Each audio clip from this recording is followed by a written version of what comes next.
Mayo experience.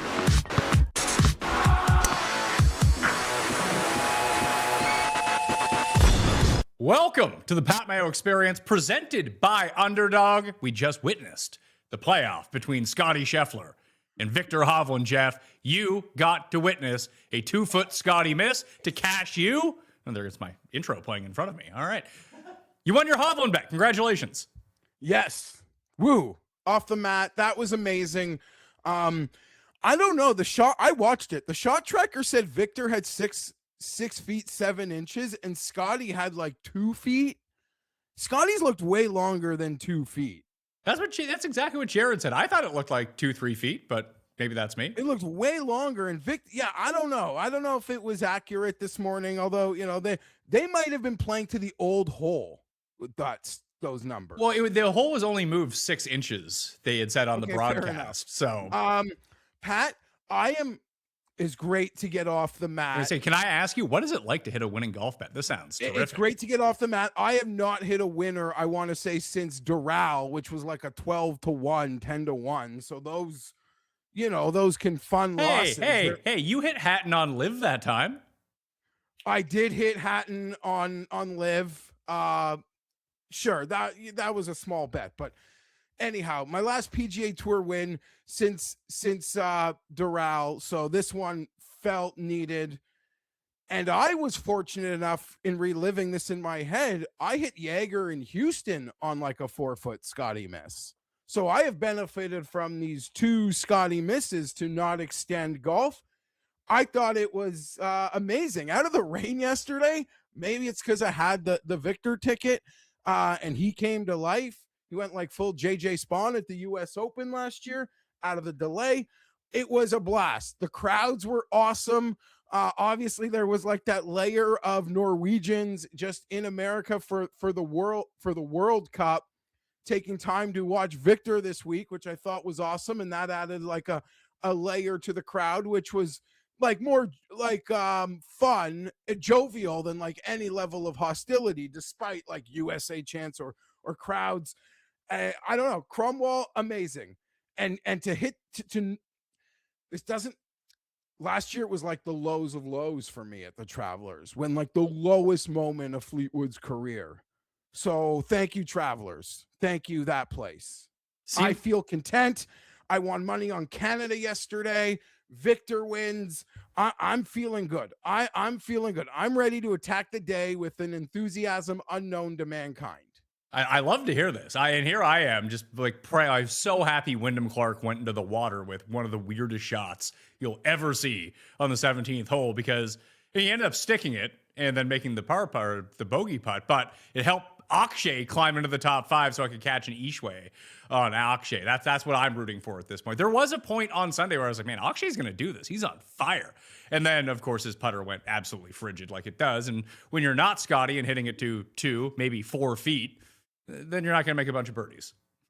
I saw they mentioned on the broadcast Akshay had hit like the most 15+ foot putts. Oh, yeah. So I the putter was obviously kind to him. I felt like I saw it well. I didn't bet any of Ludwig, Cam, or Tommy, and it allowed me to bet other golfers. I mean, obviously I'm a slut for Vic, but had Morikawa, had Cantlay. It was Morikawa, Cantlay, Henley, and Viktor. And most of those guys gave me something at different moments. So fired up. Obviously, like everyone, when Scotty shot that Friday round, it sort of felt inevitable, but golf's the best. Golf is silly. Golf is golf. The amount of birdies Scotty made between the end of Friday, and like at a certain point into yesterday was, you never would have in a million years would have guessed that's going to happen on Friday night, but love the sport. Since the Players' Championship, when he came T22, do you know the run that Scotty has been on here without a win? I know it because it's a lived experience, but I couldn't be like Tim and run it off for you. Starting at the Masters, 2nd, 14th, 3rd, 12th, 4th, 2nd. He's having a season, Pat. I don't want to get into, well, I kind of do want to get into the weeds a bit with you, and you'll pick the time for me to do that with you. Scotty wouldn't even be elevated from the Challenger Series. No, he would You not. would need 2 wins. Like, it's complicated because I'm worried on the Challenger Series. I'm an apologist for losers on tour, clearly, by how I bet. Often the same guys.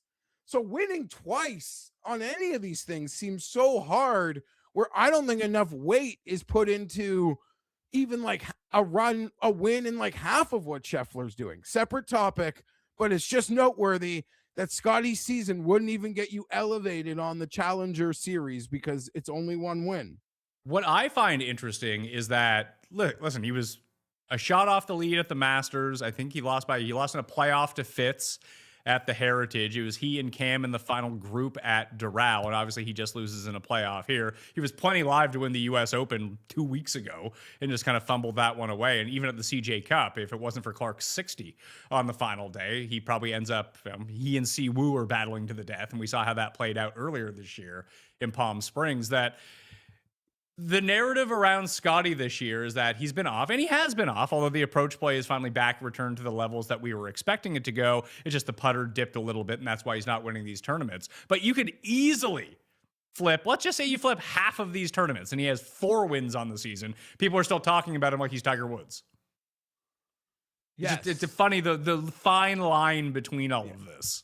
The margins are small, but on the other end of the fine line, well, like, you acknowledge he's the greatest player on earth right now, and I don't really think we're anywhere near close to having that sort of conversation. You might be able to have a conversation of like, we can't have the Tiger conversations because Tiger would have closed, like, Would have you closed can't it. not close like this. When we want to put you on this level, you have to close. And there have been chances to close in almost all of them. Viktor and Scotty, to a certain extent, felt like Joseph Lamegna called it like a pillow fight. And I can't find another word. Neither of them really took it yesterday until a certain point. Well, I would say after the restart from the rain, there was one of like the best hours of golf we've had all year. Guys were just making birdie. It's so much fun to see players of this caliber. And I get that the course is easy. That's kind of weirdly part of the appeal of this venue that continuously delivers really good finishes year over year over year over year.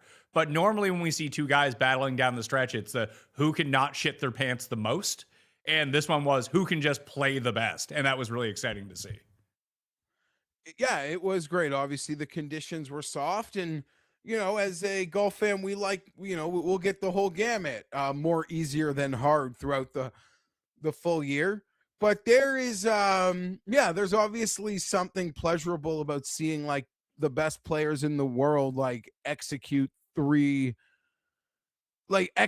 shots and then hit their 8-footers and be rewarded for, going right at pins. A lot of guys stopped making putts though. Lucky it wasn't Viktor.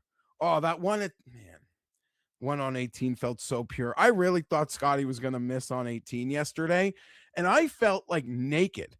After that golf, I'm like, where's a soccer game? I need it. Like, I'm loving the World Cup. Like, every aspect of it. I'm enjoying. Are you going? No. You're not going to I don't Portugal, care. I'm not Croatia? No, I'm not. Croatia versus Portugal here this week is going to be crazy. Like, I know it's one of like the more entertaining rounds of the game, but like specifically for like Toronto culture, that is an insane game to get here.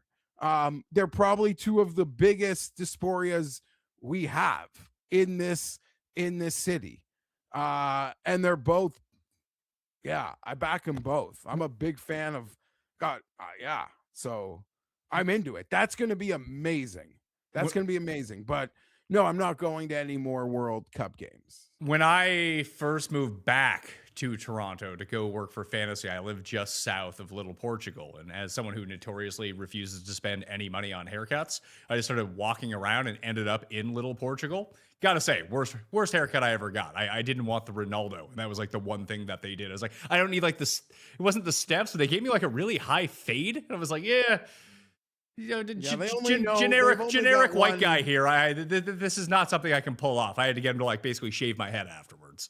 Well, I made one epic hair miscalculation once, and I don't make them often. And I'm like, only like, not including this story, only 3 people have probably ever cut my hair. That's crazy. That being said, when I first went to university at Western, I really needed a haircut, and I didn't connect that like Western is a bit of a Canadian military town. There's a couple bases there.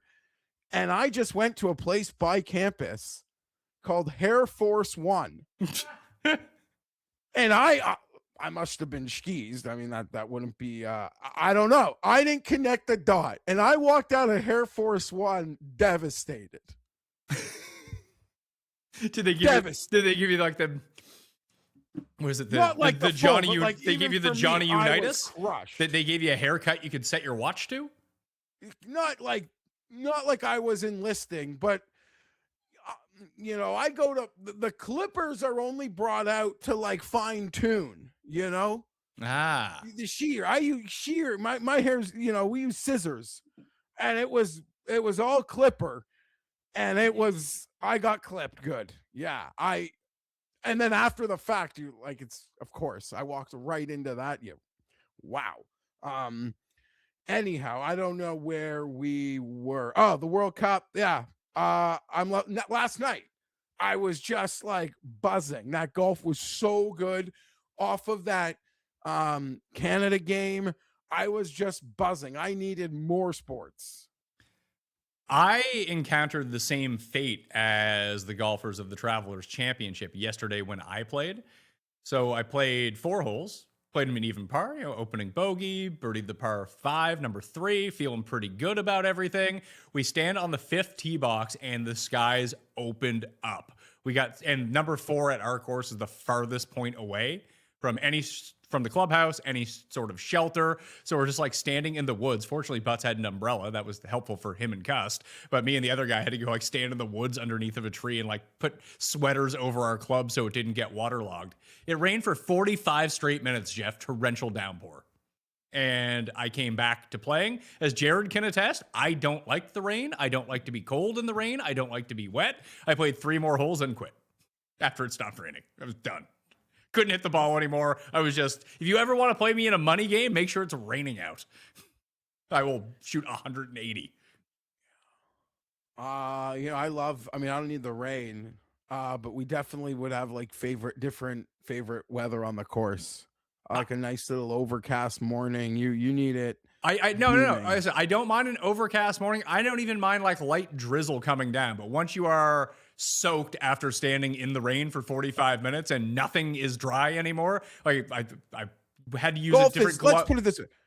Golf is hard enough as it is. It's hard enough in like whatever your favorite weather is to play. To have to play golf while like physically uncomfortable is I can't imagine. My tolerance for heat has gone up like exponentially as we've had like much hotter summers the last few years. I think we're finally about to meet summer for real this week, at least where I live. I like that. Sounds great. But yeah, I can't. That's why I'm not one of these guys. Like the start of golf season is probably actually later than others. I got buddies who want to like wear the gloves. If I've got to be like bundled up, I don't even want to play. It depends. Like I'll play some very late April, early May rounds where it's like 3 degrees, or with the wind chill, it's right around freezing. And like I'll wear but I'm prepared for that. There was not supposed to be open showers for over 30 minutes yesterday. So I was wildly unprepared for the conditions, put it that way. Like had I have known, I would have brought, extra towels. I would have brought an umbrella, anything like that. Just no. I'm sitting there with like water dripping off of me while I'm trying to hit shots. And now I'm just miserable. Imagine you're like socks. Oh, yeah, no. Yeah. So like we putted out on the 7th hole. We started getting close to the clubhouse. I just looked at it, was like, I'm out of here. But the I'm play having a at that terrible time. point, obviously, it depends what the situation is. The plus EV move at that point, and your wife trusts you, so you don't even have to like give your phone to Jared to stay at the golf course. You could just like take those extra 2 hours and hang out. Like, there's no rush to go home. I could have, but I was leaving her with all 3 kids, like past bedtime. I was like, you know what? I'm going to go home and help out here, as I probably should. She's got enough. Well, like, it's also, you do that sliding scale. Like, chilling here to have 2 or 3 beers isn't worth the equity that not like real, like, but it's like that sliding scale of like feeling like, she gets to one up me now a bit. That's not usually how I play it with my wife. We're usually pretty good on that sort of stuff. Yeah, no, of course. And I don't do anything. I don't like go out much. All I want to do is golf. My wife, if any of in my situation, if any of us like wants to like go out or do things more, it's usually her. So I'm the one, she doesn't say no to me. I don't ask much. Did you have Burns in the match play that year when Scotty missed the 4-footer? No, I didn't. But you're right. I didn't think about that. That was another one. I think I might have had Scotty that day, to be perfectly honest. And that was before had Scotty won at that. Yeah, maybe just won. Yeah, I think he won. I think he had like won the Masters like 3 weeks later. And then he also won something in between. I want to say Bay Hill. Bay Hill would have been before match play. I don't know. Okay. But yeah, that's when Burns was winning everything. And he had his big comeback a few weeks later too there. Yeah, now here he is. Didn't turn in the best performance this week. But what is this? This season for Vic has been so weird. It's a lot like last year when he won Valspar and didn't really do anything else. He has been playing a lot better lately. He was a very trendy pick at the U.S. Open, and then he kind of shit the bed, and now all of a sudden he just pops up here, plays really well. He felt trendy at the U.S. Open because of I bet him at Canada, didn't bet him in the U.S. Open. And in Canada, I played the ceiling, the ball striking, and he showed me enough I could be a total. When you're one of my guys, at that point, like, I was just a total apologist for what happened at the U.S. Open. I do think when he was like hitting the shit out of the ball in Canada, a lot of people like ran to bet him at like 80 to win the U.S. Open. I don't know how many, were people betting him at 45, 50 last week? Maybe, but came in 40, 45s this week and bing, play for the ceiling. Once you see it, yes, Viktor can like win from nowhere, but once you see it starting trending, that's when it's like worth riding. That's when it's worth riding. And last year was unfortunate because he wasn't really trending. Like, he won from nowhere. This year, I'd argue there were like a couple of, even the PGA Championship, Pat. His like tee to green in Canada and the PGA. And I want to say his last 3 events were PGA Championship, Canada, and U.S. Open. And 2 of them he struck the shit out of the ball. So it was all happening. He didn't even play that poorly at the U.S. Open. He just lost a considerable amount of strokes off the tee and putting. His approach play was awesome. His approach play has been awesome now for like 3 months. He just doesn't play that much. Do you think Scandinavia could put up a better fight than the international team? I think it'd be pretty close. Now, hold on. Do you let the international team have all of its players, or under the current construction of the President's Cup? Like, do you put Neiman on the President's Cup team? Do you get the live guys? No, the current, what it will actually end up being versus the Viking Cup full roster. I would say I would give the edge to the Scandinavian guys only because you see this with the Ryder Cup, the European team, that the President's Cup international team is the most disjointed team ever in any sport. It's 2 Korean guys, 1 Canadian guy, a Japanese guy, an Australian, a South African. There's no, maybe they're friends, who knows, but a lot of them might just kind of be strangers or not know each other all that well. And you see bits of that with the American team as well. But when you see the European Ryder Cup team, like, these guys played a lot of team golf growing up. They all seem to know each other. It's very helpful that the past few times it's been really sticky, that it's been a lot of the same guys. But they seem to genuinely enjoy each other. I remember at the Canadian Open when the dudes stuck around to cheer on Fleetwood in the playoff versus the Canadian guys sitting there. Like, you saw like Lowry and Rose are just hanging out on the 18th 18th green cheering on Tommy. Well, you don't see that. I mean, except for Fowler, who's just very willing to be there and shake hands with anyone who wins. You just don't see that sort of thing for the American team. I would guess, I don't know, obviously, that if you had a Scandinavian team, it would feel more like that European Ryder Cup team where the guys are pretty familiar with each other. They know each other. They probably hang on tour together. I think that goes a long way in these team competitions, honestly. It was one of the coolest things I got to do that Canadian Open was have a moment in the parking lot, maybe right before the playoff or after the playoff with that whole crew of those guys.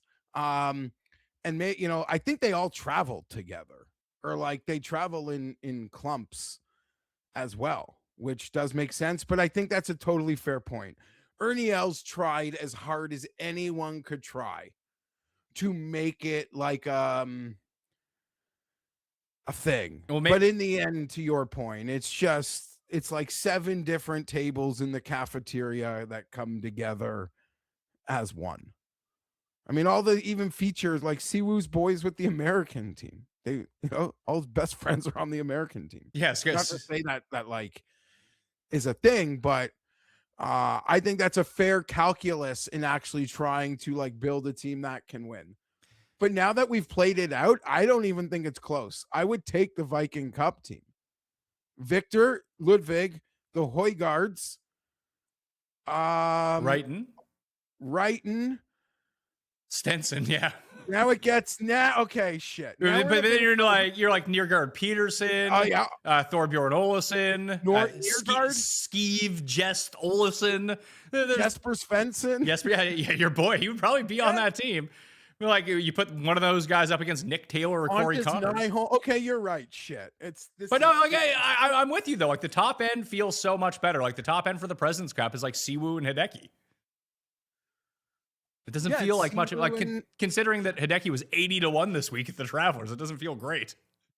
Yeah, like Adam Scott's like their 3rd best player. Like it's awesome. Adam Scott should be at the point where he's like an anchor and a leader, not actually having to be a top performer for you to have a chance. Yeah, like Day and Scott on the international team should be more like what Rose is on the European team, where it's like, hey, we can throw Rose out in any match and he can hold himself, but we don't really need him to do much.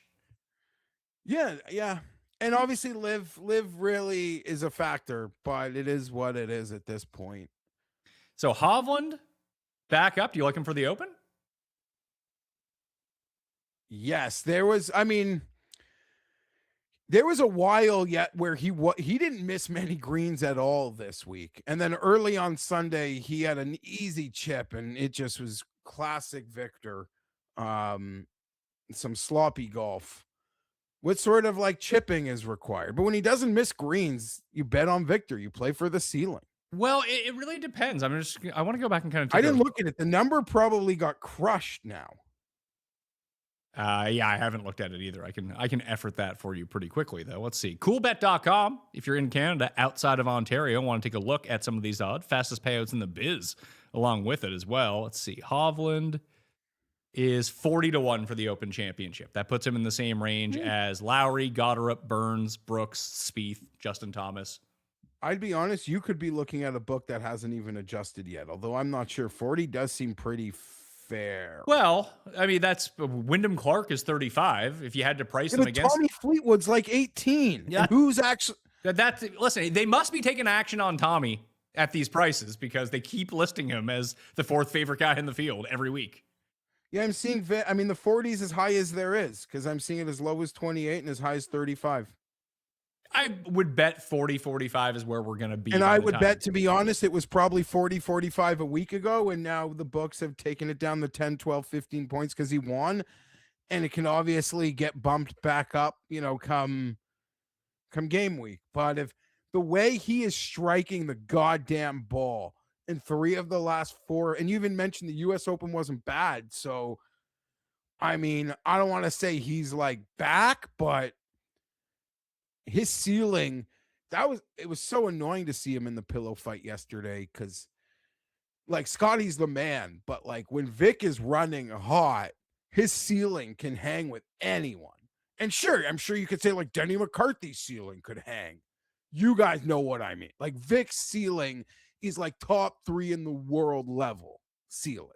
Last time at Birkdale was obviously when we both lost money on Matt Kuchar when we thought that he was going to win because Spieth went nuclear after taking a 45-minute drop behind that trailer and Kuch is just sitting in the fairway eating a sandwich. We all remember this. That was in 2017. Maybe you don't remember. I remember it vividly. But the other thing that I remember, because I was looking back through my old articles, when I wrote that one up, the reason that I was on Kuchar was just great experience at PGA National. Turned out to be like a real thing there. Now that's probably old school PGA National. They've changed the course where it's a bit of a birdie fest at this point. But I remember really small greens, like accuracy had to be at a premium because obviously there's not just a bunch of water all over the place at Birkdale, but like the moment you're out of the fairway, you're kind of fucked. And at PGA National, then if you were off the fairway, you were in the water. Therefore, you could not compete. So just taking a look at the guys at the top of the leaderboard that year, like Spieth and Kuchar, Haotong was way after that. He was well back. And it's like Rafa, Rory, Noren. That's the year that Grace shot the 62. Leishman, Brooks, Paul Casey, Stenson. Like guys that are good at the Valspar too. Yeah, these are straight flushers. This would be the sort of event, Pat, that let's rewind like from the most recent accident, but let's just pretend there's a world where like Tiger Woods was been playing mid golf for like a year, half a year, months. This would have been a course would have been like, well, if he's going to win, like it could be at a place like this. That was always the point, and I was wrong because he ended up coming back and winning the Masters. But I'll make the point again now that if Tiger does ever return to relatively competitive golf, the one place he ever has a chance to win is one of these Open Championships. Yeah, where it's just like hit some fairways, make some putts, hit your irons. Like you don't need to be the longest guy in the field. It's pretty flat. That's always helpful. Maybe you get a good weather draw versus the rest of the field. So like all the other majors I had bets. I don't think I have anything for the Open. Like my Cam Young trifecta, which is dead. Didn't glory, just lots of great CLV. It was only for the first 3. I didn't play him to win over here. I got nothing. So I'll just be making bets week of. Yeah, I'll probably just bet Fitz for the 4th consecutive major and watch him just no show. That's always fun. I have one bet in. I'm looking at it right now. Alex Fitzpatrick. No, it's Alex Noren to win the Open Championship at 175 to 1, which week of he'll be like 500 to 1. So that's probably a terrible bet. I'll still take the money if he wants to win, though. Yeah, fair enough. Alex Fitzpatrick, though, and Kurt Kitayama taking a look at the leaderboard here using the rabbit hole, betswordsgolf.com/Mayo to get yourself that discount. He lit it up again. I mean, if I had, instead of betting outrights, I had that Golf Digest column where I also haven't hit basically, I think there's been like 3 winners hit all year between them. I think Noonan has them all, but I'm up like 30 units on top 10s, which I never actually bet, but they require me to give a top 10. But Alex Fitzpatrick is another easy top 10. 3rd in ball striking behind Morikawa and Kitayama. Kitayama, again, lighting it up, ball striking, can't chip, can't putt. But Alex Fitzpatrick guy flushes it, man. Every week, he just can't putt. Yeah, thoroughly impressed once again. I don't make the bets, but as you tout him each week, I agree. There seems like there's money to be made in Alex Fitzpatrick derivatives. Like the win is its own thing, and we like to have fun with that. But look, Scotty can't win. If Scotty can't win, how's Alex Fitzpatrick going to win? Fair enough.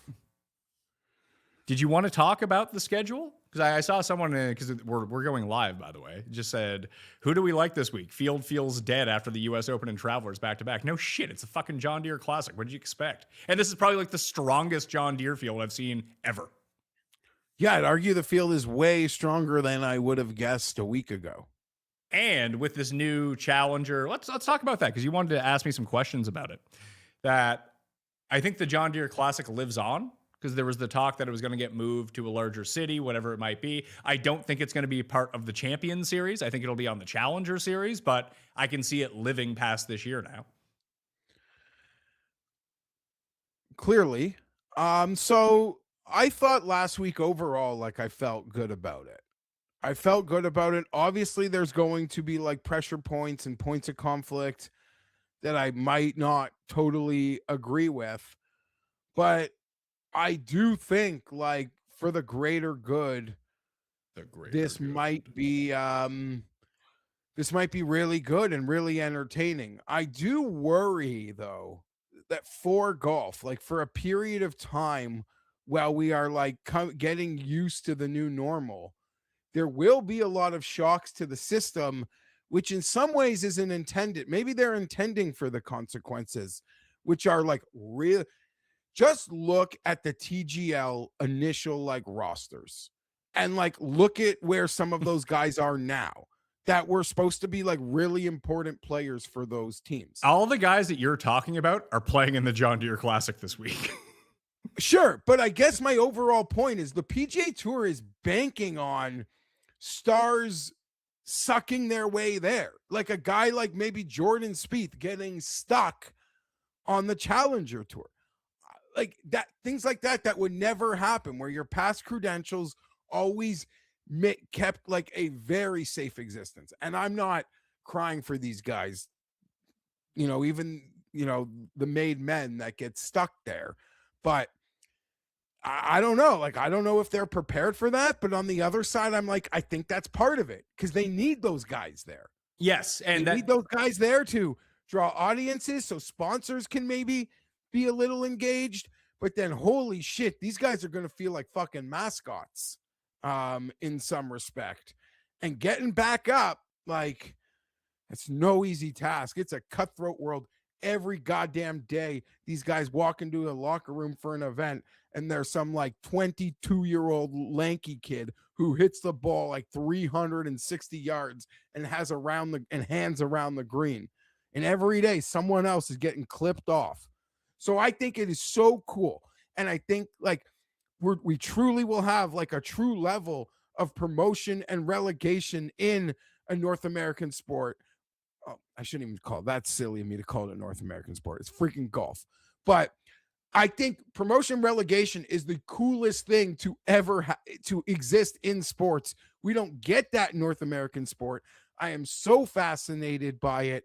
I'll still be into the Challenger Tour. Me too. I watched the Puerto Rico Open. I'm in. I watched the Puerto Rico Open. Like watching Sneds versus Hubbard was awesome. Like I didn't have a bet. I loved it. I was enthralled. So yeah, I don't know, but does your life change as much now if you win a Challenger Tour event than say if you won the Honda? Like, I don't know. So that might take some of the some of the fun. Some of these lower tier events are fun because you get the life-changing stakes. Like watching Xander Schauffele win a tournament again, like nothing's changing. Nothing changes. That's not an insult. It's an incredible accomplishment, and we like watching the great players, but it's part of the fun of golf is like the stakes are always really so freaking high for so many of these guys. And now maybe the stakes are high for everyone because it's so goddamn cutthroat, and if you lollygag for 2 months, you could be done. You could be done and then stuck treading water on the other thing. But I appreciate the transparency because for years, everyone who loves golf, follows golf, broadcasts golf, talks about golf, there'd always be like this, how do you put it? Like these unwritten rules, which, they don't talk about. Like the field is shit. We can't insult the sponsors. So it's good to know broadcast partner sponsors will have a fuller, clear understanding of what they are actually paying for. And I think that is better for the sponsors. Can they get enough to carry the Challenger Tour? I'll be interested to follow that. Well, if they use my plan, then yes, they would. And I don't think that these rules are set in stone either. There's going to be some sort of promotion at the end of the year. I think they should do in-season promotion. And that way you can almost cut the Challenger Series into like 4 quadrants or, I like that. A half or something. And they can culminate with these tournaments that don't run opposed to the other ones. Because most weeks they're going to have 2 tournaments, like the real events that most people care about. Then they're going to run the alternate events as a part of this series. But there are going to be a few weeks, whether it's pre-major, post-major, whatever, that it clears the lane out for just these Challenger events, that there should be some sort of stakes to those to get people to tune into them. Like, I don't see why that would be crazy. Like at the end of the first circuit or whatever of the 4, that all of a sudden, the top 5 in points from that circuit get the instant promotion, and the top 5 or the bottom 5 guys from the other circuit fall down. Do they have enough bodies? And I know Keith asked it. I remember hearing his voice during the presser. Do they have enough bodies to fill the Challenger Tour? No, it'll be like half Corn Ferry, take some DP guys. But if you take my path and allow the live guys back, and this is how they have to get back on the PGA Tour, you make it a very credible tour to begin with, and you get some name value to go along with it, and you get the bodies to fill out the field. It all feels like win-win-win. And that way you don't need Niemann playing in Germany this week. I had not really, when like watching the press conference and hearing it all, I hadn't like thought about live. It was like it was just not on my mind. But watching you and Keith talk about it, and you made the point that it does. None of this, I don't think what happened was created because of live. I think it's like truly a long-term plan. I think that's an obvious statement. But there does seem to be a perfect laneway now for the live guys. Get back on. I don't even think they should have to play in like the fall thing. I think most of the live guys, as long as, I don't know, they do what they got to do. Obviously agreements have to be made, but you can throw them all on the Challenger. And sure, Rob might win twice in a month and he's gone, and that's fine. I guess he might have earned it, but it creates a perfect pathway and names. And here's the thing. This Challenger series, loaded is going to be an overstatement, but there's going to be a time where it feels like stacked with names. I don't know about, when you say names, you mean like Max Homa? Like Spieth, Homa, the Gala. I'm not putting Spieth there. I think he's like way above that. I'm going to say Spieth has never come close to falling outside the top 90, by the way. As like, it is just an example, like those guys that were given that never had to worry about any of this, that are now at like, I don't want to say a crossroads in their career, but are at the point where their games start going backwards. They're the losers in this, or the potential losers. Yes, in my opinion. Yeah, they are the potential losers, but they could also be the huge benefactors with 2 good tournaments. 100%. Or, just keep finishing 35th in Champion Series and you got nothing to worry about. You don't have to make the front page of any leaderboards. As Kevin Kisner said, you can like lollygag along pretty good. I'm just saying, I think the other series it's golf. Like, you just look at what happens. Like, that series is going to have a lot of name value at a certain point. It will, especially if they do kick it off with the live stuff. The live stuff is interesting too, because you would ask me pre-show. I asked you if you were excited for the Scottish Open next week, and you didn't seem to realize that Rahm is playing, Hatton is playing. They're playing against all the PGA Tour guys in Scotland. It's great. Fantastic. I love it. I didn't even know. I saw when he was the leader after 2 rounds. I didn't even know Niemann was playing in Italy this past week. So I just assume he's playing to just like acquire worldwide points any way he can. So when things finally look like they're getting settled, he's got as good of a current CV as possible. I don't know. I was surprised to see him in Italy out of the PGA. Well, this is interesting. He's actually not currently in the field for Scotland. It's Rahm, Reed, and Hatton. And obviously Reed's not on live. Is he even in the field for the Open? Who? Niemann? I think so, after his finish at the US Open. Oh, yeah. Well, hold on. After the penalty I don't know. Yeah, he came 5th, didn't he? No. Not with the penalty. It wasn't 5th. Yeah, with the penalty, he came 5th. Okay. +1's got 5? Let's see. He was T7. You're correct, but he got his ranking up to 54th in the world after this week. He went from 80 to 61 at the U.S. Open. He went from 150 to 78 after winning in Korea on live. Now he's up to 54th, so he might just play himself in anyway. I think that he is in though through something. I hope so. But I like the idea because I woke up. I was up early with the baby and watched a lot of the Italian Open. There's something fun about Neiman kind of being like the big bad guy on the European tour against these other like European tour grinders. It's just really fun. And it's funny to see that it was Mean Genio was the one to knock him off, because Chikara was supposed to be like the better version of Neiman. That's why Chikara got signed to Live in the first place. He was like Neiman, but younger with a higher ceiling. A lot like how Ludwig was supposed to be like Vic, but with a higher ceiling. You see Vic still out here, you know, showing he's the man over Ludwig right now. But it's a, what, that 4 European Tour wins after getting kicked off of Live for Chikara. It's kind of cool. Awesome. The Chikara story is incredible. And a lot of those younger guys on Live should just get confidence from that like whatever happens, they're fine. Like the path exists. It is one of my favorite stories like in golf this year is Chikara. So Neiman is in the Open because there is a spot reserved to the highest ranking Live player who is not currently qualified, and he earned that spot as of today. Bing. Good for you, buddy. And Alex Fitzpatrick got himself in this week too by being the top 5 players.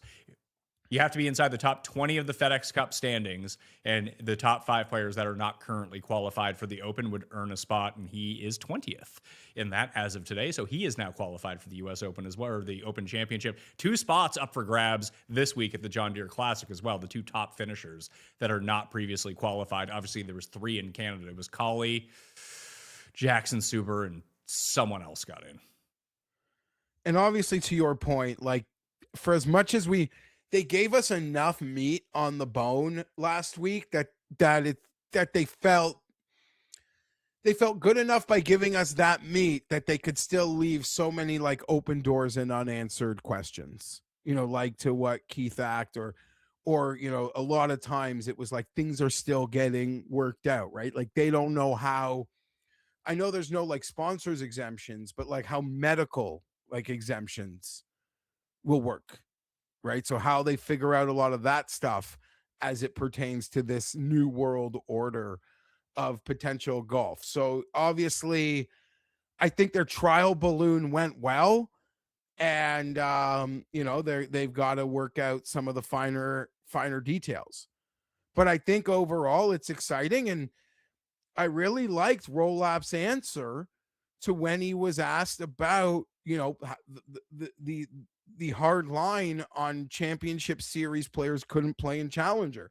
When this thing was first discussed, Pat, I was hyper confident that every player would have like an exemption to like 1 or 2 challengers just based on location, sponsors, all of that. Roll-up's drawn a hard line to say like, yes, that is a pressure point where some stakeholders won't get what they want, but you got to zoom out and see what we're trying to create here. And doing that sort of stuff, allowing that works against what we're trying to create in the long-term vision. And I know it sucks that like Scotty can't go to maybe something in Dallas, but you know, I'm sure maybe they'll find other big events in the state. And Scotty's just like the example of the moment. There's players from all over the challenge, the championship series, I'm sure who when they show up at certain events, it's because it's, you know, the local ties. So that sucks, but I don't know. The sponsors will know what they're paying for before they have to write the check, and that's good. Do you care that Rory is getting this exemption for not making his 15 starts? I said last week, I am such a stan for Rory. There's literally, I don't know what he could do to make me criticize him at this point.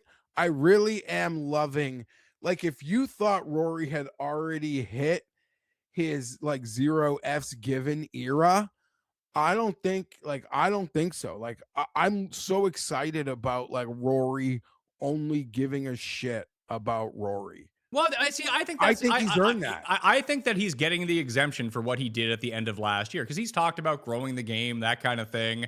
And look, he does seem to be doing what he's wanting, but he did play like 7 DP World Tour events at the end of last year. He went to Ireland, he played Wentworth, he went to India, he went to Australia, and then the Middle East to play. So he got it. If it is a truly co-sanctioned tour, yeah, he should probably be making his 15 starts. But if he doesn't have to, who cares?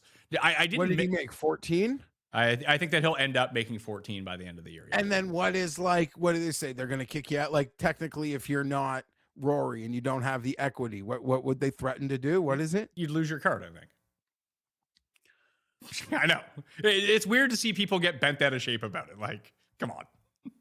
No, I am a full Rory stan. I love him. I think maybe I'm an apologist. I truly believe there was that era there where the PGA Tour really let him out to, hung him out there. And I think if he wants to get his pound of flesh back in weird ways, I got no problems with it. I will say, so this, I guess, would be something that I do not love, but I like for him, I think it's awesome. Like this new Rory going on multiple scouting missions to majors. Like he was so he's taking these elevated events, not going and going to the next major venue. I don't love that. I don't care. I kind of love it. Do what you want. You win the Masters back-to-back years. Do what you want. If you wanna turn down a no-cut elevated payday, you can do whatever. You're right. Who's to tell him what he can do with his time? He's giving up that free money. Yeah, I don't know. I guess that's his competitive advantage. Is he's almost a billionaire, according to reports. He's on the cusp of becoming a billionaire. He's made incredible investments, a very savvy businessman. Right? Didn't take $1 from WAP, just took shares. That's paying off. I believe it's called Whoop, coming off the heels of the Italian Open. I don't think you want to mispronounce it like that. Oh, shit. Yeah. I don't know. That was a bad one, actually. Fuck. Come on, man. Come on. We're live. Smash the like while you're here and sub to the channel. If you're a sub, then you can comment in the chat. I haven't looked at the chat. What's going on in the chat, Jared? Oh, there's people talking in the chat. All right, good. Yeah, people are engaging. There's no doubt. So you've banned someone. 2 people. Oh, fun. That we think is the same person. Oh, God. Yeah. But it's great. It's good for numbers. Love it. Enjoy the engagement. So always do that stuff. John Deere Classic. Let's talk about it. As I mentioned, I think that the field is pretty good. You got 8 guys inside the top 50. I believe there's 13 inside the top 60 in the world. The article is already out on the Substack. That is completely free. I did the preview show yesterday. If you do want to go check that out, I guess we should start with the lead story. Jackson Koivun's in the field, and he's a pro now. And he's 24-1 to win. Someone mentioned he was 50-1 to win the Pro Core. That was filled with Ryder Cup players. I think Byron mentioned that. So okay. I don't know. I'm not surprised by this line. I think it's kind of right around, give or take a couple points, what we probably would have guessed for a couple weeks. But 27-1. Sorry. Coolbet.com. 27-1 on Jackson. That being said, as you mentioned, the field is a lot stronger than I would have thought. And then on top of the actual strength at the very top, your couple favorites, the fact that it gets Ricky and Spieth, to me, this is as good as it gets. This is as good as it gets. I mean, getting ZJ and Stricker used to be the highlight of this thing. You get Ricky, Spieth, Finau, and Homa. Challenger Series Tour legends in 5 years. And then you get all the top prospects in the game. Blades is here. There's so many fun young kids. Obviously, there's a high probability I'm going to bet Thor, right? I got a couple bets in already. He's not one of them, but so yeah, I'm excited. This is going, even if I don't have a bet, I'm fully expecting to watch some great golf this weekend. I mean, a betting contention. You say the only guy who's not here of the young guns is Ben James, and that's probably because he just played Canada, U.S. Open, and Travelers last week, and that's three pretty good tournaments to play in when you turn pro. Yeah, he would be missing. That guy looks fun too.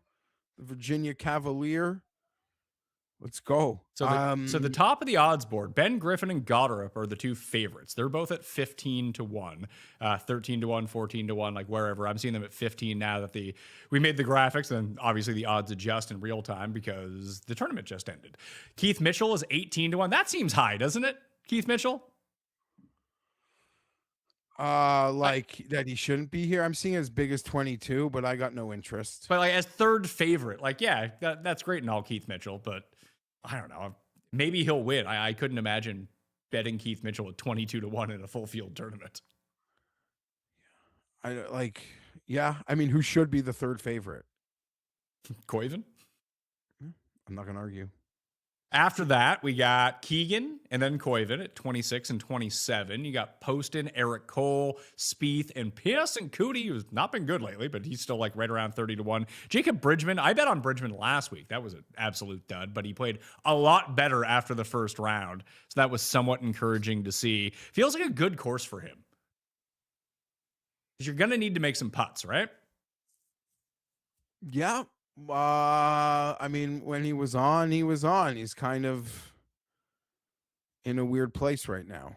But I didn't follow. If you say he was striking it well on the weekend, I don't know that there's enough there to make me want to bet him right now. Then you drop to that like next level of guys. It's like Thor at 35, Gim, Brennan, Ricky, Sungjae. They're all at 40. Sungjae's another one we can throw in that. Tom Kim, hot fire Tom Kim is 40 to 1. Should we just bet on him? Lovely Open Championship. His game, right? He could just copy that Zach Johnson script around here beautifully. Yeah, you always worry with Tom Kim is just, will he make enough putts to win it? And but to look at some of the guys that have won here in the past, like when you hit Davis Thompson and he won by 4, immaculate week on the greens for Davis Thompson, maybe for the first time ever. Ever. When like the generational flushing meets a little bit of putting, you got to win the John Deere. So to take a look at the winners, it's really weird. Like the past 5 at least. I mean, Brian Campbell, that sucked because Griot should have won. I should have hit that bet last year. Obviously, Campbell wins in a playoff. Brian Campbell took so much money from people last year. It is unreal between Potgieter and Griot at those two events. Griot will be someone to consider this week, I think, when we get down the board. I agree. Second place last year. You can break my heart again here. But before that, Davis Thompson, Straka, Poston, Lucas Glover, guys that play really well at Amex have obviously done well here in the past. But like those are good, especially like the Straka, Poston, Glover run. Like those are good players. So you're saying like the jobber class, despite it being set up for them to take advantage, never really come through here. Like you have like the Michael Kim and Fratelli year. Like I still talk about it was the first thing I asked Michael Kim when he came on the show for the first time. It's like, what happened that week? One of the most dominating performances in the history of PGA Tour golf. Michael Kim's 2018 John Deere Classic. Won by 9 strokes. I was like, yeah, felt like 2 touchdowns. Yeah, he put it into like neutral in the final round because he was up by, I think, 13 going into the final round. But he's on the board here. He's in the field. At least he was in the field. Yeah, he's 60 to 1. 60 to 1. It's not bad. Yeah, he and Berger are both 60. You got like Grazerman, Matt Wallace coming off the second place finish over in Italia. Hitsetsune, Davis Thompson, Yella Miraju, Potgieter, Denny McCarthy is there. Denny had the putter going on Sunday at the Travelers until he actually had to make a shot and put it in the water. Yeah, I'm not. Denny's been like the favorite here before. I wouldn't bet him then. I won't bet him now. But I think he's popular this week. The first bet I made when I opened it up, if anyone watched the research show, they shouldn't be stunned by it. I bet Blades Brown 55 to 1 with 5 places. Guy's close, man. He's been lighting it up. He was T55 this week. Drew Nesbitt, Canadian, won on the Corn Ferry this week. He can now, I saw that. He can now potentially quit his full-time job, which he also has. I am more inclined. My betting strategy in events like this, and I'm not saying it gets through, but historically, and you'll have heard me say this before, I am always like way more inclined to bet on like get cocky with like this next, like with this great young talent, than bet like the Denny McCarthy. Sure, but how often has that worked out? It doesn't. And on that note, I will say I actually have made a bet in this range. I bet Dan Berger 64 to 1. Can't help yourself with Danny Bergs, can you? I was feeling good. Vic, Scotty just missed the putt. Well, okay, what is Daniel Berger's ceiling at this point? There's a reason he's playing in the John Deere Classic. It's not like he's had a bad few months. He's had like a bad 3 years. Yeah, there's a lot of guys who are in this field who've had a bad few years. Some more. But I don't know. There've been moments, and there have been runs. So I don't know. I'm not afraid to get in on Berger in this field at that number. Like Pendrith is in it. Pendrith is 66-1 at the John Deere Classic. Don't mind that. Looking at that one. But yeah, I don't know. Berger missed the Kite Open, missed it at Memorial. He's only played in like really big events. It's true. And he did lose to Akshay at Bay Hill earlier this year, but nothing really seems to be clicking for him at the moment. I was thinking of that like tier afterwards. Like Suber continues to play really good golf, even had a good week at the Travelers. He's 75-1. Griot's 80, as you mentioned. And then Nico is sitting right there at 80. It's tough to bet Echeverria when he's not on Bermuda, but the approach game just continues to be fire. I was surprised Suber was as high as he is. I thought he would have been firmly in that like Yellow Mirage range. Yeah. So that's one at 70 kind of has my attention. And I probably like going back down. You mentioned Pendrith. Part of me wants to stare down at Puck Eater and see if he could bully this place. 66 I'm seeing. On Potkeeter? Yeah. But you like Potkeeter here?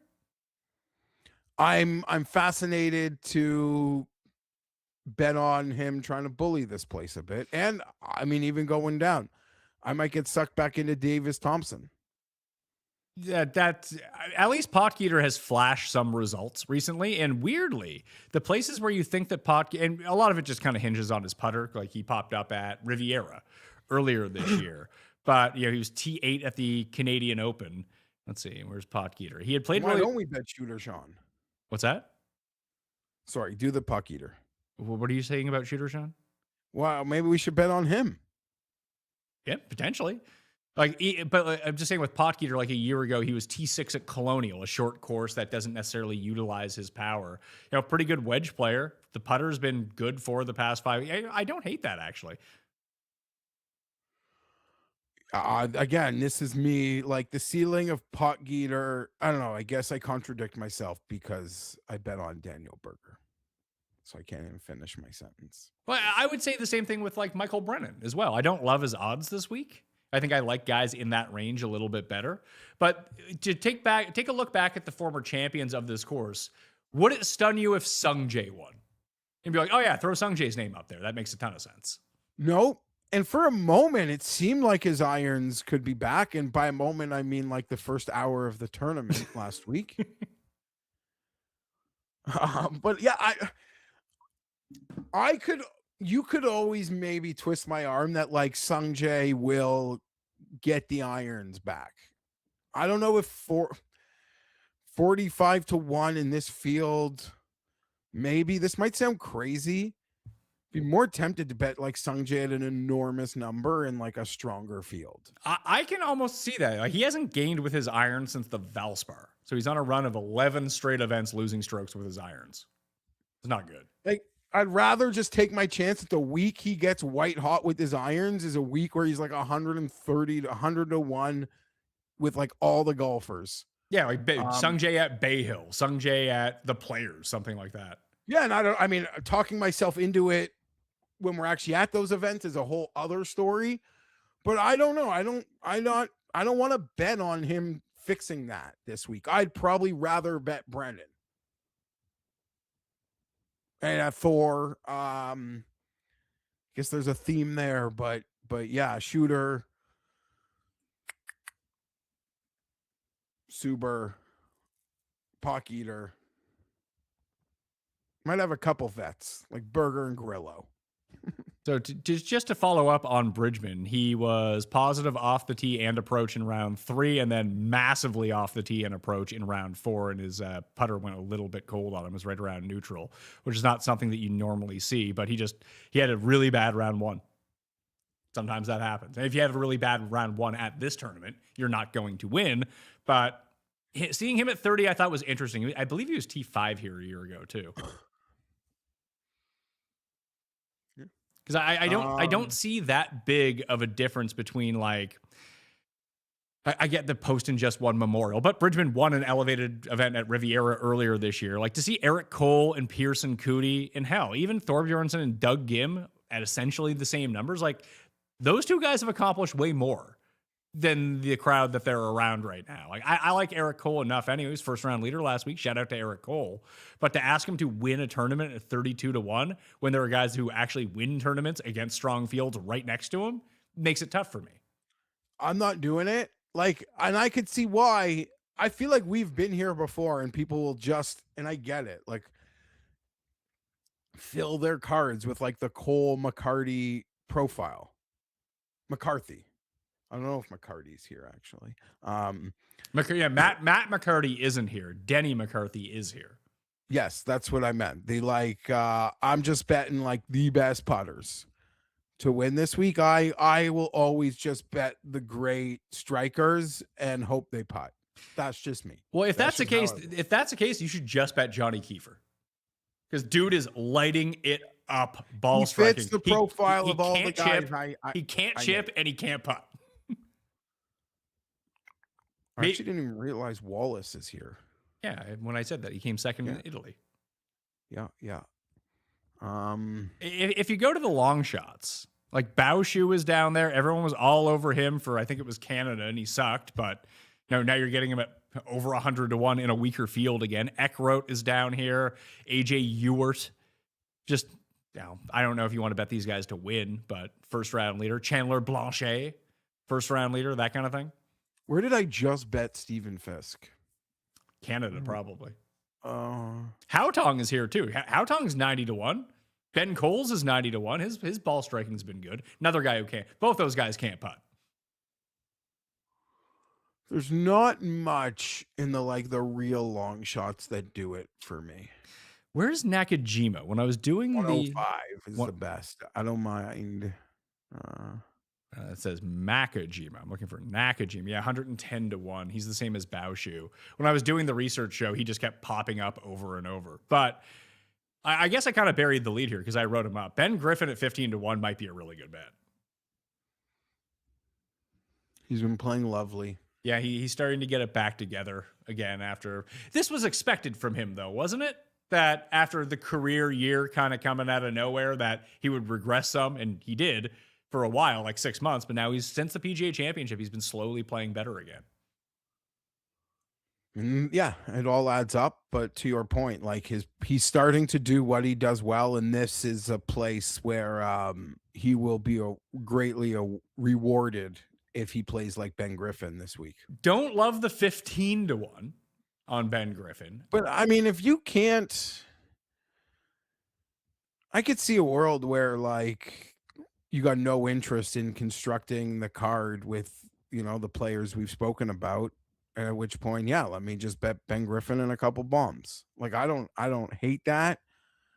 I don't know that that'll be me. Oh, no. What I was going to say is I don't think that maybe I'm wrong. Maybe Ben Griffin will be the most touted guy this week. Who knows? But I'm guessing that 48 hours from now, he's going to be like 18 or 20-1 when they take $0 on Ben Griffin. But I could be completely misreading that situation. I would have him at where I'm seeing it. They're tied at 15. I would put him ahead of Gotterup. I would agree, but Gotterup's just done more this year. And Gotterup has a top. This is the first time I won money on Gotterup ever. It was like 3 years ago. He was top 5 at this event when Poston won. Hit the each way on I old actually Chris really Gotterup. don't understand what either of them are doing here. What are Koivun's odds if Gotterup and Griffin aren't here? 22. You know what's funny? A lot of the books, they just do it automated. We've joked about it before. They just automate without markets because Scotty is such a thing. Winner without. Let's see who. Yeah. Betting without Gotterup and Ben Griffin, Koivun is 19.5-1. Okay, Keith Mitchell's odds barely move, by the way. But that's just that's betting without just the one of them. I can get it without 4. So without Keegan, Mitchell, Gotterup, Griffin, you can get Koivun at 23. Oh, that's a really good bet. Without those four guys, you're losing 4 points to eliminate the four favorites. That's pretty good. Yeah, that's a better bet than his outright win odds for an extra 3 points. No thanks. Yeah, that's currently what it is. Good find. Let me just see. Let's pick another player we were talking about. Take Griot, or take Johnny Kiefer, or take Blades Brown, for example. What's Blades Brown in that market? 47. Yeah, so I don't love that as much. Kiefer's 48. Yeah, they're losing significantly more points on the dollar. Even these long shot, Grillo 69, Stephen Fisk 63. I'm looking at 100 somewhere. For Fisk or Griot? I see Griot at 80, just in general. I'm saying Griot in 84 in general, but 69 on the withouts. Fisk, I'm saying I see 100 in general, but the without is a 63. I didn't understand how they get there. Yeah, maybe they really like his chances of coming in second place to one of these guys. Yeah. Bez playing some better golf too. And I maybe, so here's how I'm thinking about it. Of the top guys, I really like Ben Griffin. Of the next tier of guys, I like Bridgman the best. Then I don't really like, and Bridgman, then Tom Kim. So Griffin, Bridgman, Tom Kim. And then we have to go down to Blades Brown and Michael Kim before I want to jump in again. And then I'd be down to the next level, like Suber, Nico, Griot, Haotong, Ben Coles. So I need to figure out how to manipulate the money in the right way that if I win, I can still win a ton of money here. But obviously I can't have all of those guys on the card. Then you look at Nakajima and Baoshu from beyond 100 to 1. That's where my mind is going, at least right now. Yeah, and what I feel like you said you've already bet Blades. Yeah, I bet Blades. And that allows you can obviously, that's a bet that allows you to still go to Griffin or just build the other way. I could go to Griffin. I mean, knowing me, I'm more likely to bet Bridgman and Tom Kim rather than Griffin, but my eyes just got drawn to Griffin at the top of the board, which never really happens for me.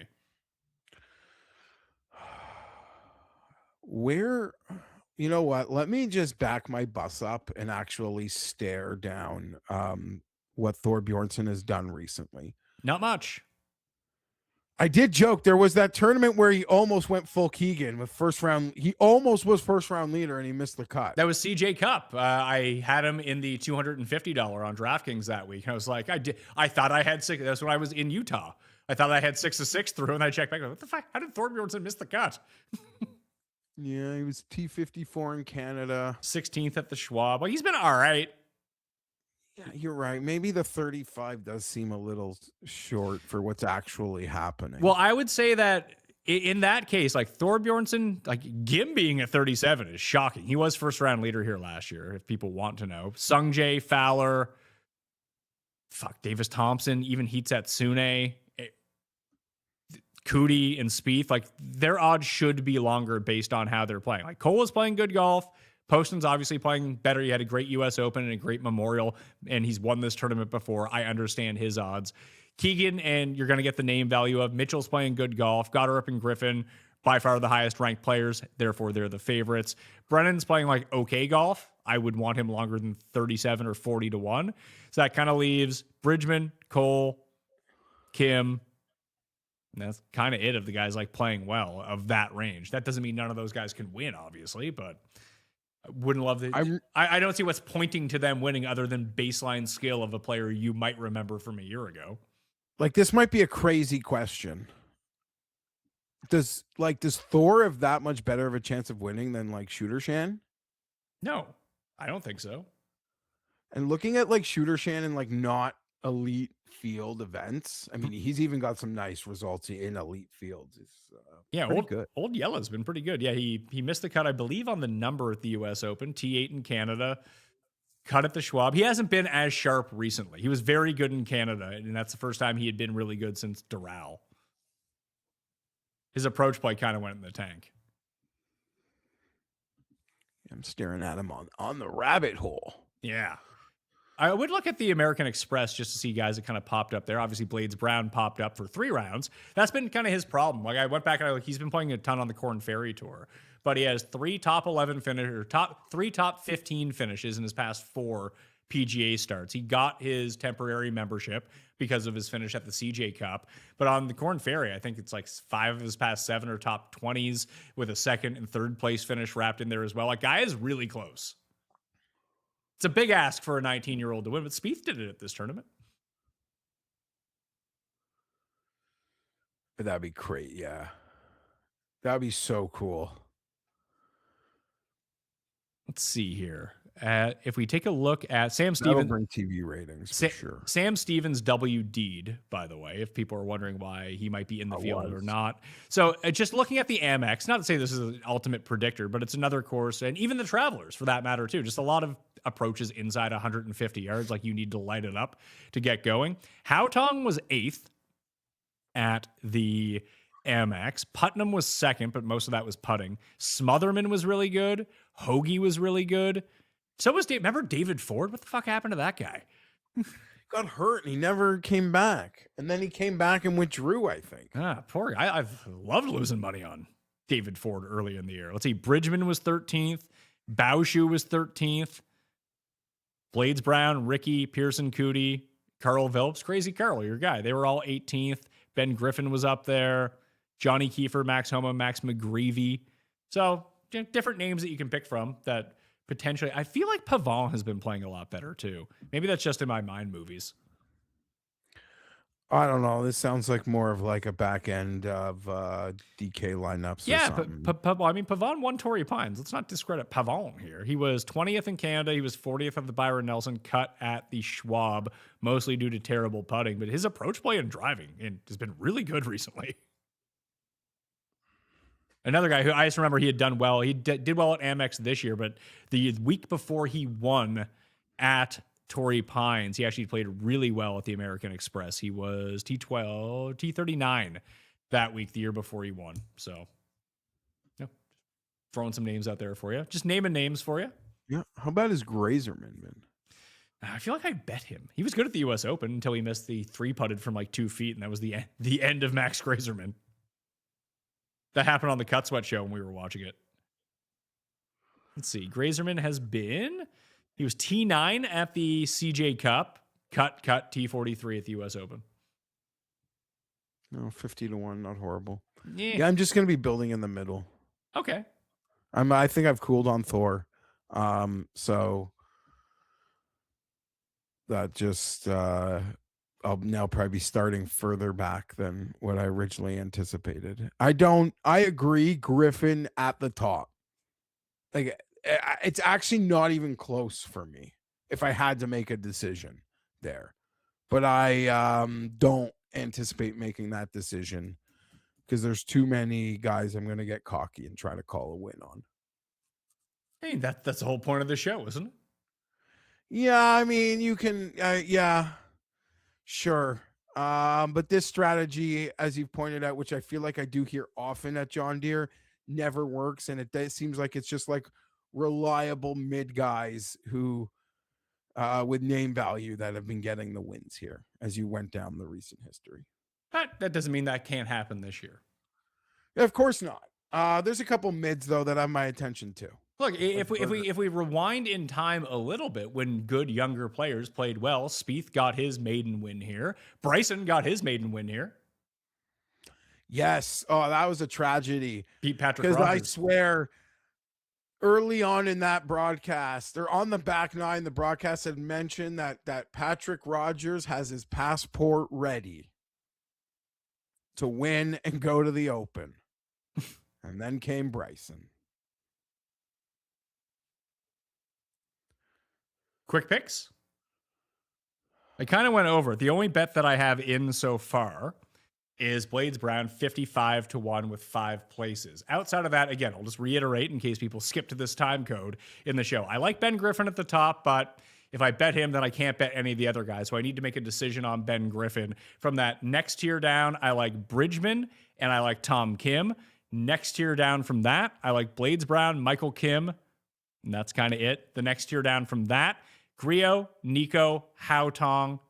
We'll even throw Coles. Maybe I'll give a look to Kiefer in that spot as well, but I'm not as hot as him and as on others. And then you got Nakajima and Baoshu from beyond. Pavon, 175 to 1. Maybe I'll give him or Austin Eckroat a look too. This feels like a very Austin Eckroat-y win. Just like, oh yeah, he won his third tournament in 3 years because he showed up this week. Okay, so it's going to be a lot of names, but understand I'm not starting till 50, so this is what I'm swimming with. We'll start with who you actually have money on already. So I've bet Daniel Berger. Okay. I've bet Daniel Berger. I absolutely will be betting Shooter Shan. Okay, so we get that out of the way. Staring at Brennan, Pendrith, Puck Eater, Brown, Suber, Grillo, and might as well throw in Kiefer. And honestly, starting at 50, that would be 9 total, so we won't be there, but I'll have at least 6 or 7 of them. Okay. One and done picks for the week. Do you know who Cust is taking? No, I went with Burns last week. I don't know what that got me. Not a ton. No, you didn't have Burns last week. I believe you had Justin Thomas last week. Oh, yeah, that's right. Oh, my God. Pat, every time, there's no one, I didn't bet him. And I didn't bet him like a couple weeks ago, whenever that was, he was like super popular. Anytime Justin Thomas is like very popular, don't bet him. Fade.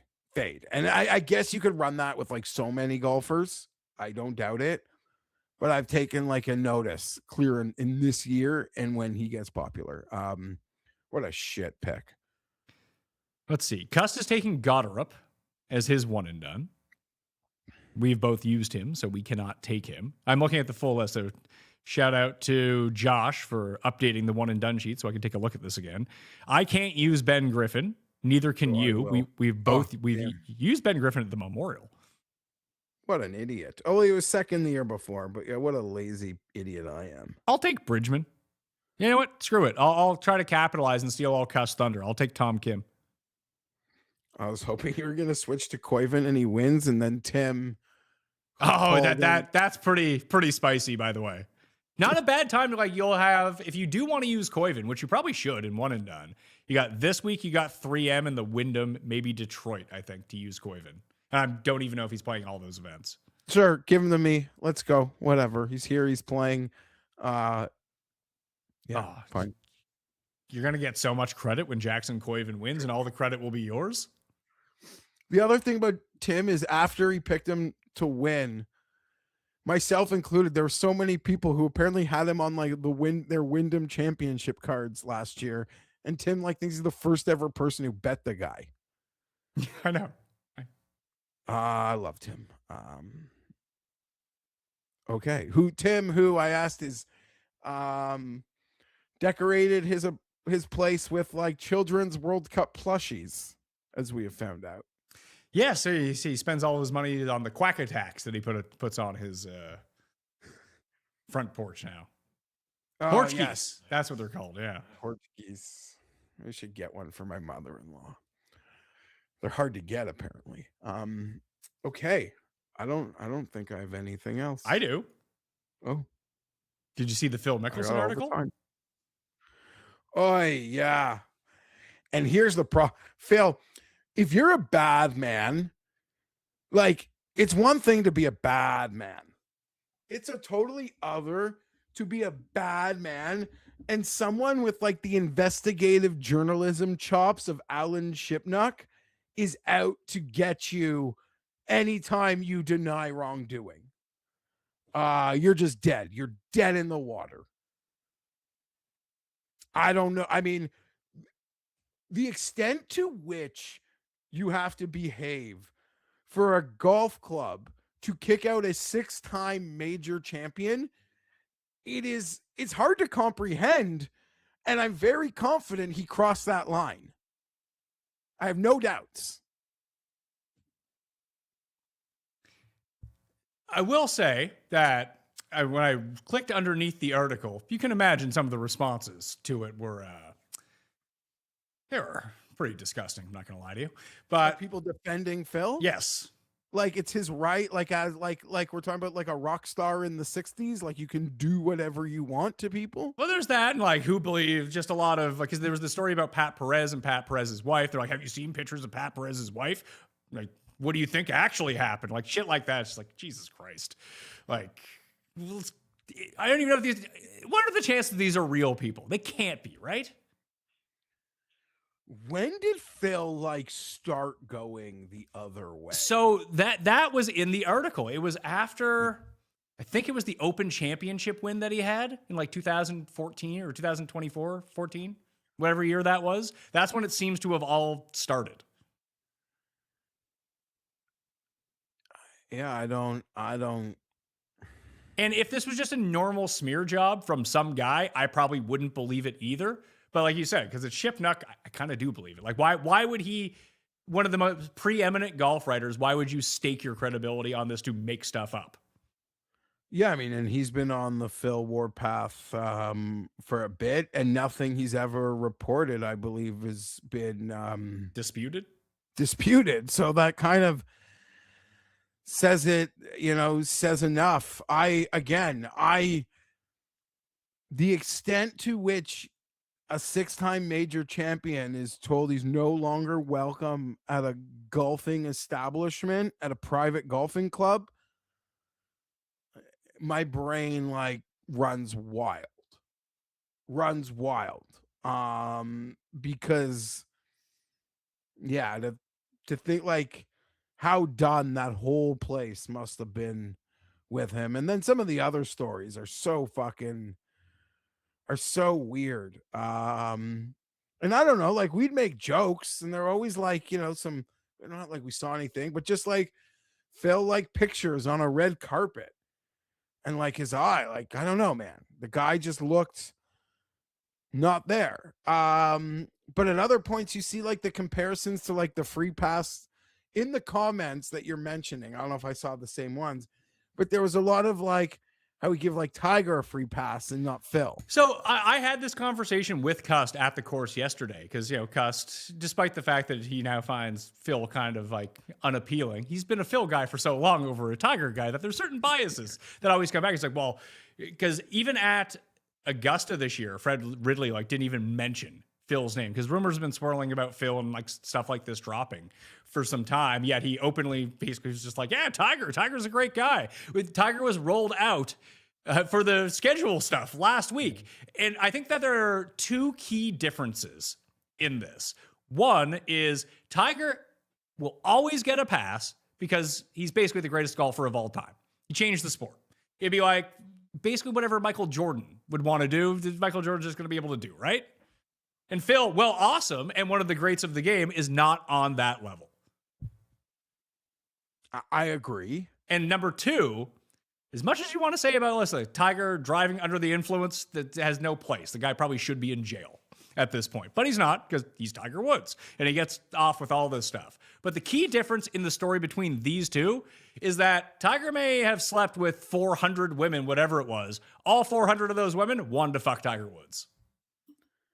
There's not a single story of like non-consensual sex with Tiger Woods. Yeah, it just, he was cheating on his wife the entire time.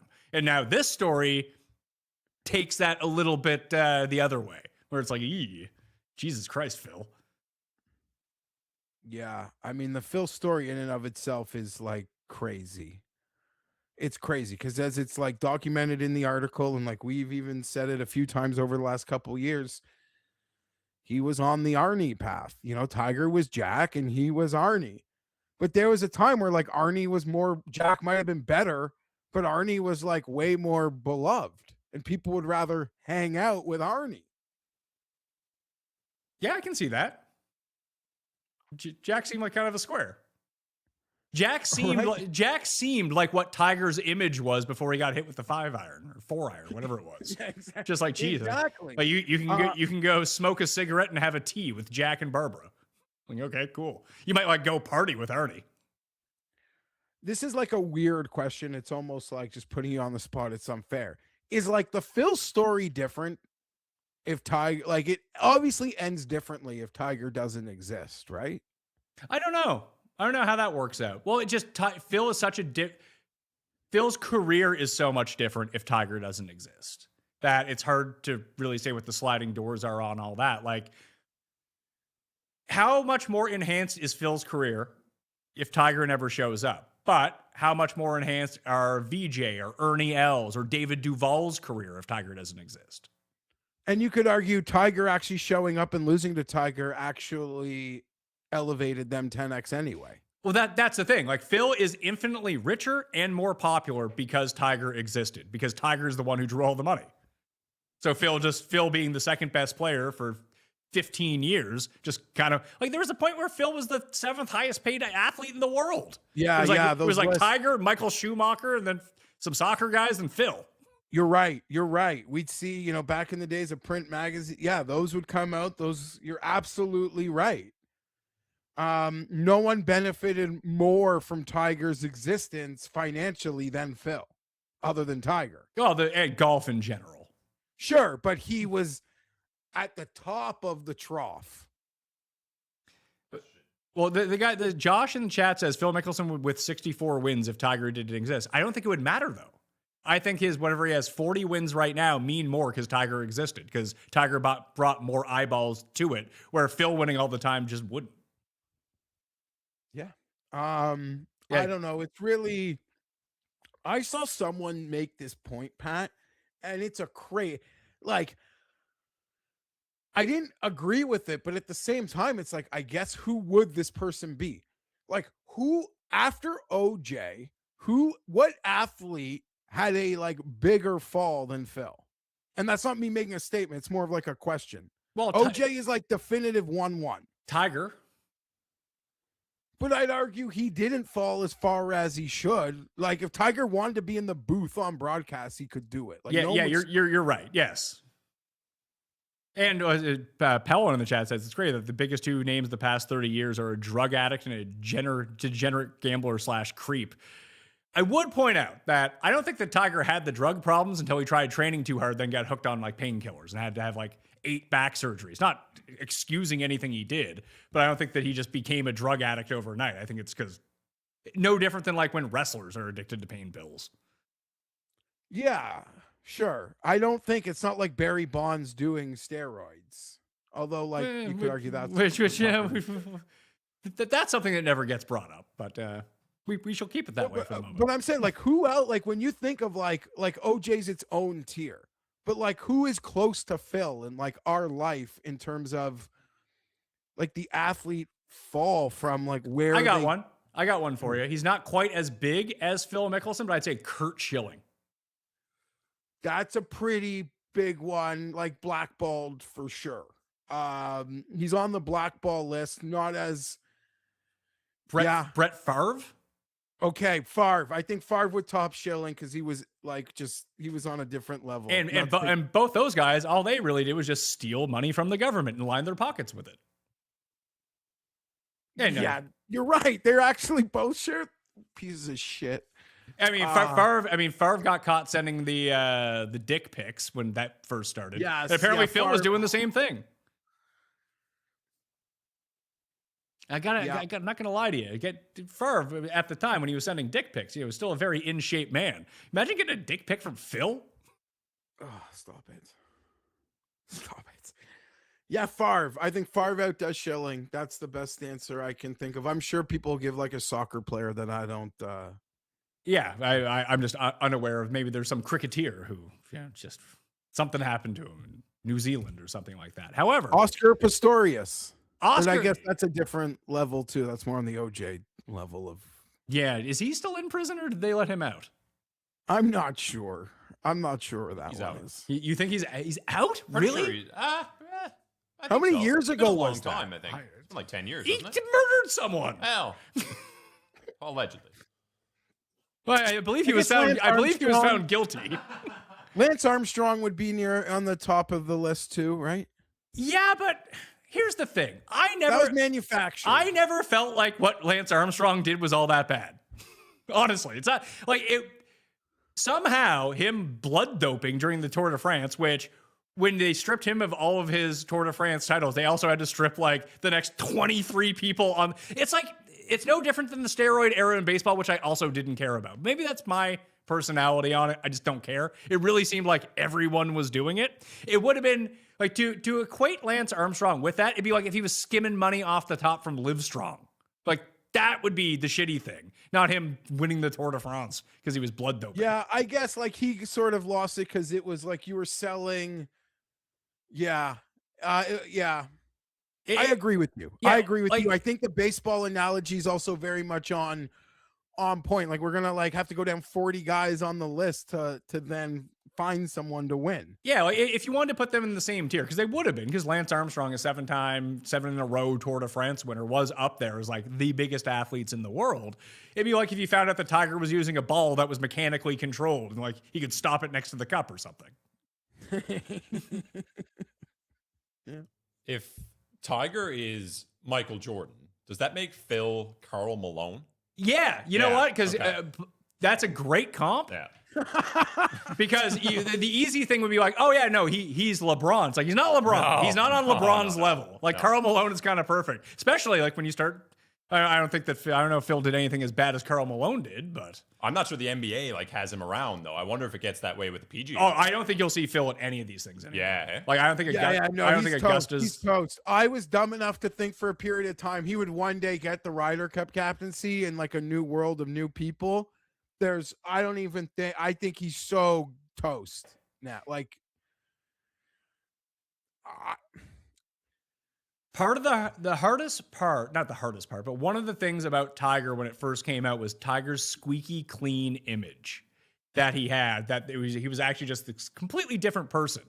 With Phil, it's interesting because he's fucking Fig Jam. That people have kind of identified him as an asshole his entire career. Hell, the Don Johnson character in Tin Cup is basically based off of Phil Mickelson.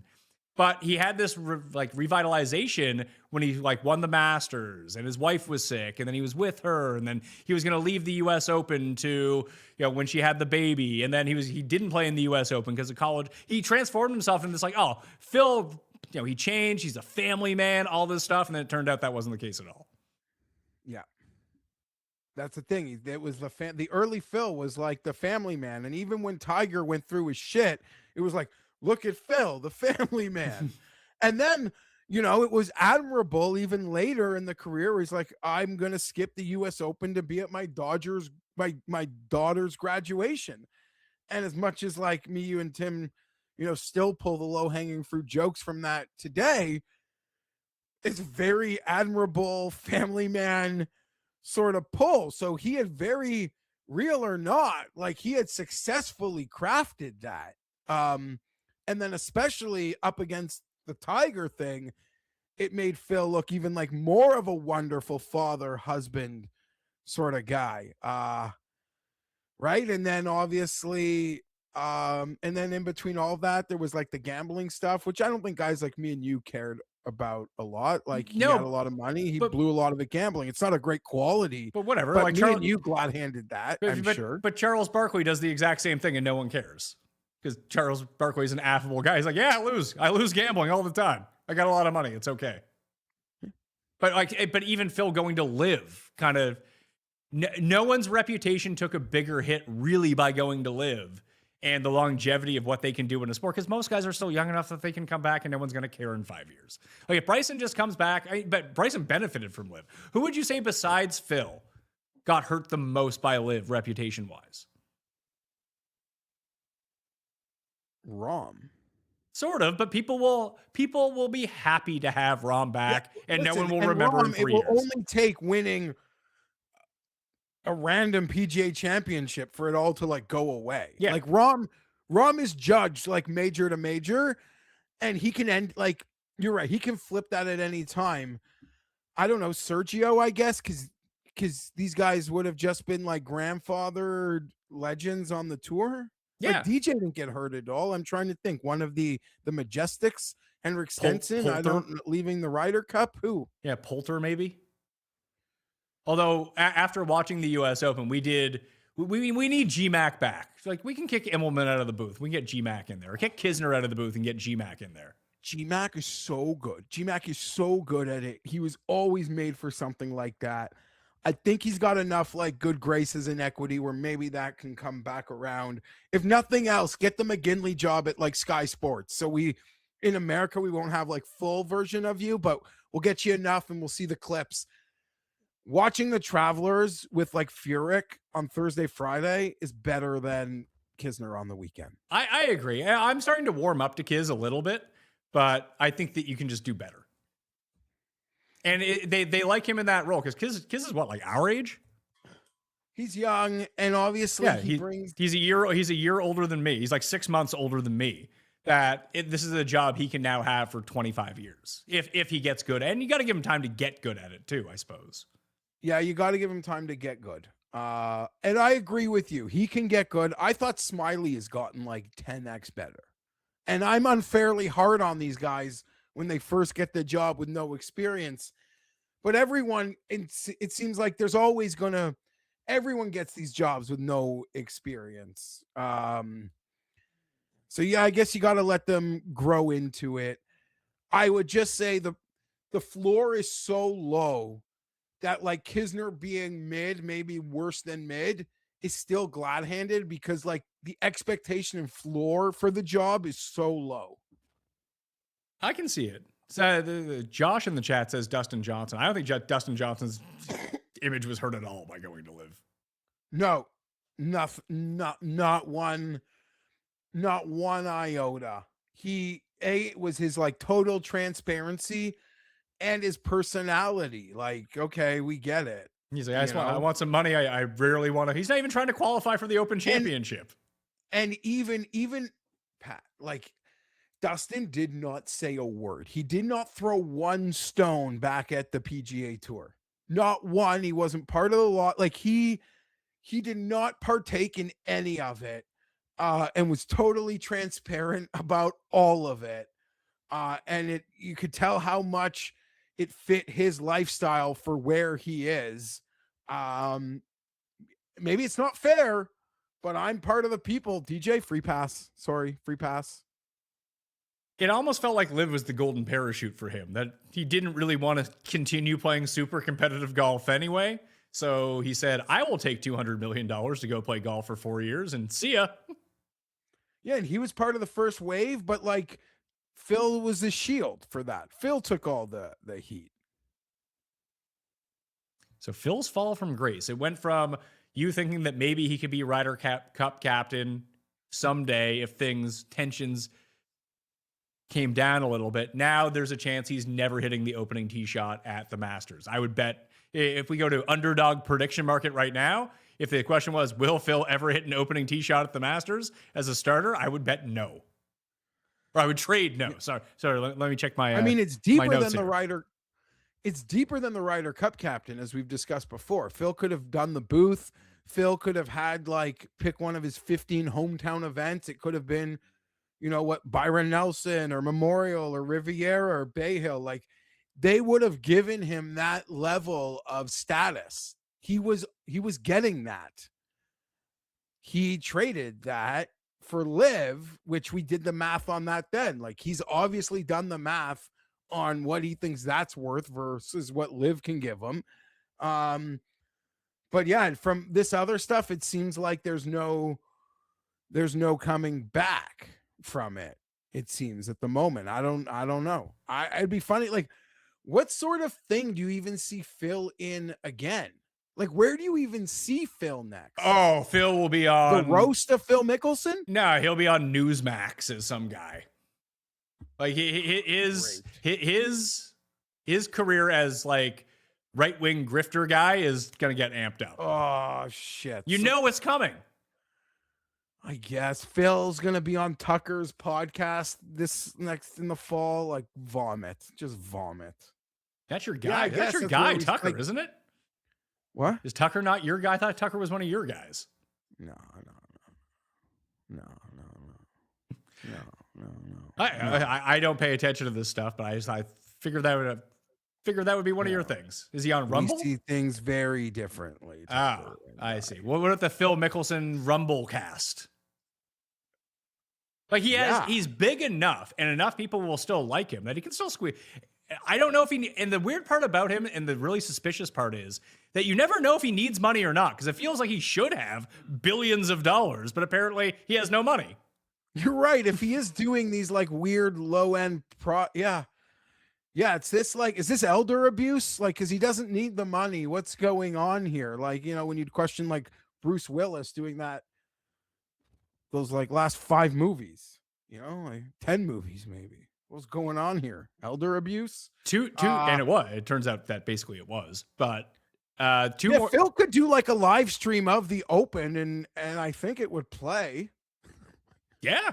Hey, if he wants to, he and Larry can do the odds show for the next week. The Like, show that they do on Sunday nights. If he's doing a podcast sponsored by one of the couple, preeminent prediction markets, like maybe that's what's next. I don't know. That would be it would instantly be the highest rated golf podcast show in the world. It would be. Did you see Bryson's recent YouTube video? Oh my God, yes. I thought it was going to be like the most cringe, and it actually ended up being less cringe than you thought. Yes. It's still kind of cringe. I didn't make it very far. I didn't make it very long, but it wasn't what I thought it would be.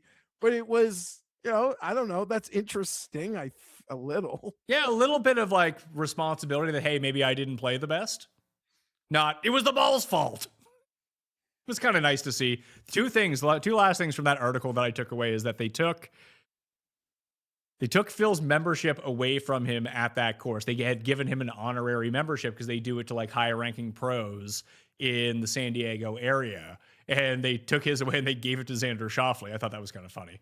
And as you alluded to at the very beginning of the show, paying the clubhouse cart guy to take his phone and ride around the course like he was playing so his wife couldn't track him is just...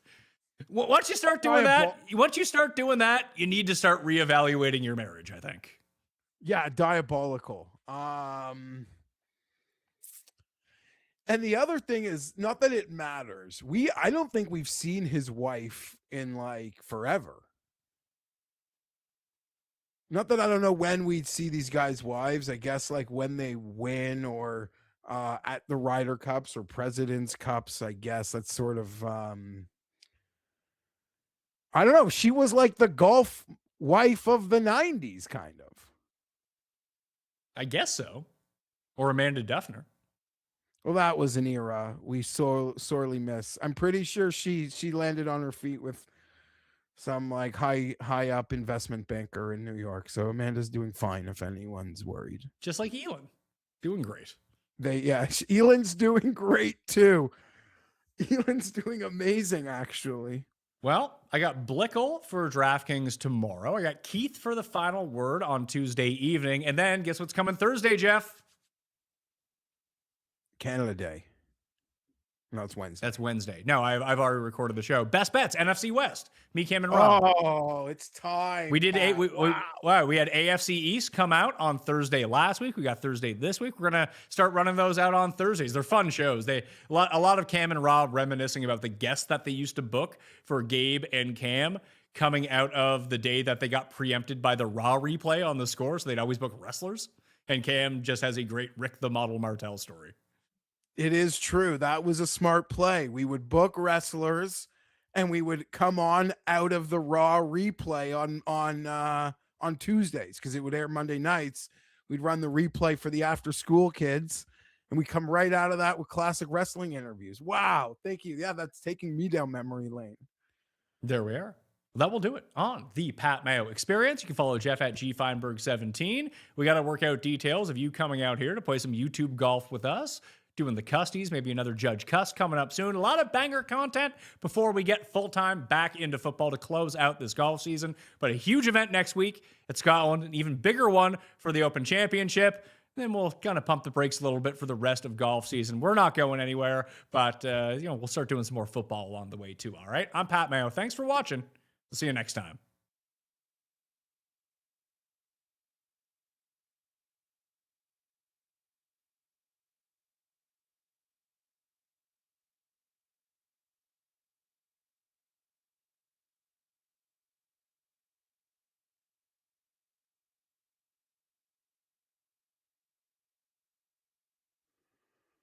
All right, cool. Thank you, Jeff. That was a good show.